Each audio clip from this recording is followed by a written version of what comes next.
میری بہویں ڈرامے میں لگتا ہے کہ اب سب کچھ بہت اچھا ہونے والا ہے کیونکہ شاویر اور ایمان اب دونوں مل کے فیصلہ کرتے ہیں کہ اس گھر کا ماحول ٹھیک کر کے رہیں گے۔ اب ان کے دو ٹارگٹ ہیں، ایک تو تمام گھر والوں کے دلوں سے ایک دوسرے کے لیے رنجشوں کو ختم کرنا اور دوسرا یہ کہ آصف صاحب کی دکان کو واپس خریدنا تاکہ تینوں بیٹے مل کے اپنے باپ کے ساتھ اسی دکان پہ پہلے کی طرح اپنا بزنس کر سکیں۔ دوسری طرف فبیہہ ہے جو ابھی تک انہی غلط فہمیوں کا شکار ہے کہ شاید المیر اس کے جھوٹ پہ یقین کر چکا ہے کہ فبیہہ نے آریان بھائی اور مہک کے ہونے والے بچے کے ساتھ کچھ نہیں کیا، بلکہ آریان بھائی فبیہہ پر جھوٹا الزام لگا رہے ہیں۔ تبھی مہک سے شرمندہ ہونے کی بجائے فبیہہ مہک کو ہمیشہ باتیں سناتی رہتی ہے اور دوسری طرف مہک کی بھی سمجھ نہیں آتی جب اسے فبیہہ کی نیچر کا پتہ چل چکا ہے کہ اس نے ہر بات کا الٹا جواب ہی دینا ہے، تو بہتر نہیں کہ کچھ عرصے کے لیے فبیہہ سے بات چیت کرنا ختم کر دیں۔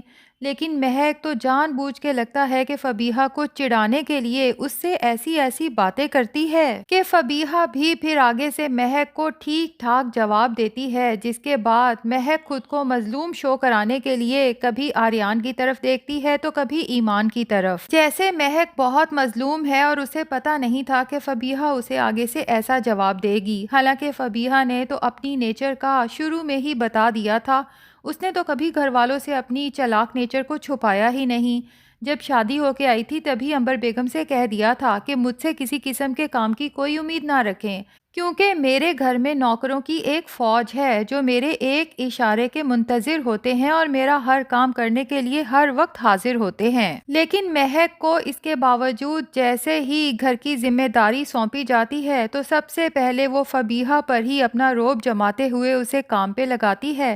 حتیٰ کہ یہ بھی نہیں سوچتی کہ فبیہہ اس گھر کی نوکر نہیں بلکہ میری طرح اس گھر کی بہو ہے۔ جس دن مہک کی ماں آئی تھی اور اس نے فبیہہ پر حکم چلاتے ہوئے کہا تھا کہ پہلے ہمیں پانی لا دو اور پھر میری ماں کے لیے چائے بنا کے لا کے دو، مجھے تو اسی دن اندازہ ہو گیا تھا کہ مہک جو شو تو نہیں کراتی لیکن اندر سے فبیہہ سے کچھ زیادہ ہی چالاک ہے۔ بہرحال اب جیسا کہ آصف صاحب کی طبیعت خراب ہے، ہاسپٹلائزڈ ہیں اور وہاں سے پتہ چلتا ہے کہ ان کو میجر ہارٹ اٹیک آیا تھا اور انہیں سٹنٹ بھی ڈال دیا گیا ہے، ایسے میں فبیہہ جب افسوس کرتی ہے تو مہک جان بوجھ کے اسے تنزیہ کہتی ہے کہ بس بھی کر جاؤ، تمہارے ڈرامے تو ختم ہونے کا نام ہی نہیں لے رہے،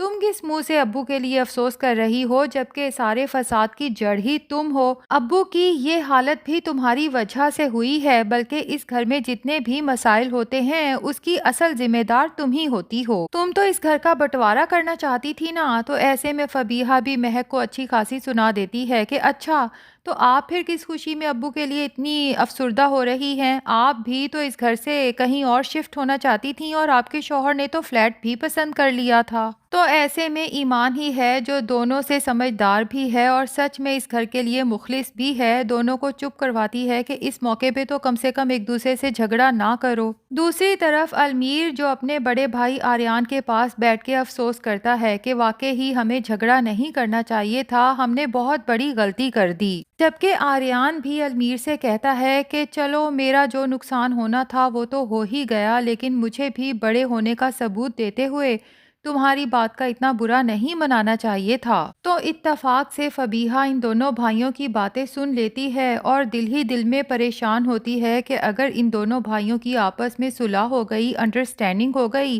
تو میرا تو سارا پلان چوپٹ ہو جائے گا۔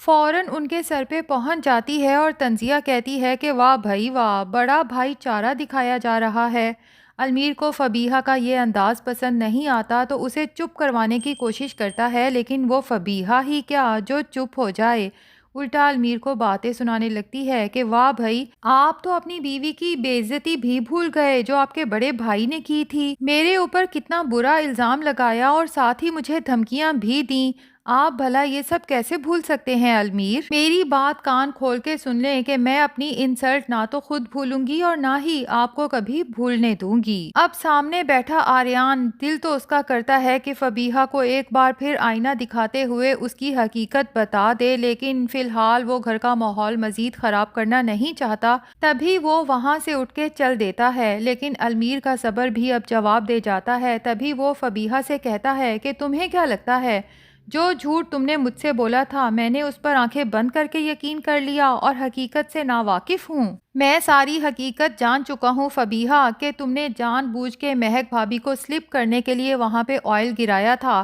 کیونکہ تمہاری انٹینشن ہی یہی تھی۔ تم آریان بھائی اور مہک بھابھی کے بچے کو ضائع کرنا چاہتی تھی، اور میں تو حیران ہوں کہ اتنا بڑا گناہ کرنے کے بعد بھی تمہارے منہ پر ذرا شرمندگی نہیں، الٹا تم میرے بھائی کو ہی مورد الزام ٹھہرا رہی ہو۔ اور تو اور تم نے تو اپنے ثبوت ختم کرنے کے لیے ماسی کو بھی نوکری سے نکال دیا تھا، لیکن ماسی نے مجھے تمہاری ساری اصلیت بتا دی ہے۔ فبیہا غصے میں المیر سے کہتی ہے کہ آپ کو میرے اوپر یقین نہیں اور اس 2 کی ماسی پر یقین ہے، جس پہ المیر کہتا ہے کہ میں اتنا تو جانتا ہوں کہ کوئی بھی عورت اپنے بچے کی جھوٹی قسم نہیں کھا سکتی، اور ماسی نے اپنے بچے کی قسم کھا کے گواہی دی ہے کہ وہ سچ بول رہی ہے۔ اب ہو سکتا ہے یہی المیر فبیہا کو احساس دلائے کہ جس طرح تم ارحم سے پیار کرتی ہو، اگر تمہارا ارحم کوئی تم سے چھین لے تو تم بتاؤ کیا اسے تم پر غصہ نہیں آئے گا؟ سوچو ذرا کہ اگر آریان بھائی اور مہک بھابھی کو تم پہ غصہ ہے تو تم نے بھی تو ان کا بچہ چھینا ہے۔ اب آہستہ آہستہ ہو سکتا ہے فبیہا کو اپنی تمام غلطیوں کا احساس بھی ہو، اور وہ خود جا کے مہک اور آریان سے نہ صرف معافی مانگے بلکہ اپنی غلطی کی تلافی کرنے کے لیے اپنا چھوٹا بھائی زین مہک کی جھولی میں ڈال دے کہ آج سے آپ ہی اس کی ماں ہیں، اور ظاہر ہے کہ مہک کی مامتا کو جب تسکین ملے گی تو وہ فبیہا کا اتنا بڑا جرم بھی کھلے دل سے معاف کر دے گی۔ دوسری طرف ایک ایمان ہے جو اس گھر کا ماحول ٹھیک کرنا چاہتی ہے۔ وہ نہیں چاہتی کہ یہ گھر بیچ کے اس کے ٹکڑے کیے جائیں اور سب لوگ اپنی الگ الگ دنیا بسائیں، کیونکہ اس کی مرحوم ساس کی بھی تو یہی خواہش تھی کہ اس کے تینوں بیٹے مرتے دم تک آپس میں اتفاق سے ایک ہی چھت کے نیچے رہیں۔ لیکن ایمان جب شاویر سے یہ سب ڈسکس کرتی ہے تو شاویر کہتا ہے کہ ابو تو آریان بھائی اور المیر سے بات تک نہیں کر رہے۔ مجھے تو لگتا ہے کہ ابو کبھی بھی ان دونوں کو معاف نہیں کریں گے، لیکن دونوں میاں بیوی مل کے یہ سوچتے ہیں کہ اگر کسی طرح سے سب مل کے ابو کی دکان واپس خرید لیتے ہیں تو ہو سکتا ہے کہ ابو خوش بھی ہو جائیں اور اس طرح آریان کو اور المیر کو معاف بھی کر دیں۔ اب یہاں مسئلہ یہ ہے کہ آریان اور المیر تو اس بات کے لیے مان بھی جائیں گے، لیکن ان دونوں کی بیویاں یعنی مہک اور فبیہا تو کسی طور اس بات پر آمادہ نہیں ہوں گی۔ لگتا یہی ہے کہ یہ سب ان دونوں کو بتائے بغیر اپنی اپنی سیونگز انویسٹ کریں گے، جس میں مجھے تو یہی لگتا ہے کہ سب سے زیادہ سیونگز ایمان کے پاس ہوں گی۔ بہرحال وہ دکان واپس خریدنے کے بعد ایک دن آصف صاحب کو ایسے ہی باہر چہل قدمی کے لیے جب لے کے جائیں گے اور دکان کے سامنے کھڑا کر کے ربن کاٹنے کا کہیں گے تو آصف صاحب کو سمجھ ہی نہیں آئے گی کہ یہ سب کیا ہو رہا ہے، اور پھر دکان کے اندر جا کے جب انہیں یہ خوشخبری سنائی جائے گی کہ یہ دکان ایک دفعہ پھر آپ کے نام ہو چکی ہے تو آصف صاحب کی آنکھوں سے تو خوشی کے آنسو چھلک پڑیں گے اور وہ خواہش کریں گے کاش آج امبر ان کے ساتھ ہوتی تو وہ کتنی خوش ہوتی۔ تو ناظرین ایٹ دا اینڈ لگتا یہی ہے کہ مہک اور فبیہا کی بھی آپس میں پھر سے دوستی ہو جائے گی۔ تمام گھر والوں کے دلوں سے جب رنجشیں ختم ہوں گی تو وہ پھر سے ایک ساتھ رہنا شروع کر دیں گے۔ ویسے یہ تو میری پریڈکشن ہے، آپ کا کیا خیال ہے؟ کیا فبیہا اپنی رنجش ختم کر کے اپنا بھائی زین مہک کی گود میں ڈالے گی یا نہیں؟ کمنٹس میں ضرور بتائیے گا۔ ہمارا ریویو پسند آیا ہے تو ویڈیو کو لائک اور چینل کو سبسکرائب بھی کر دیں۔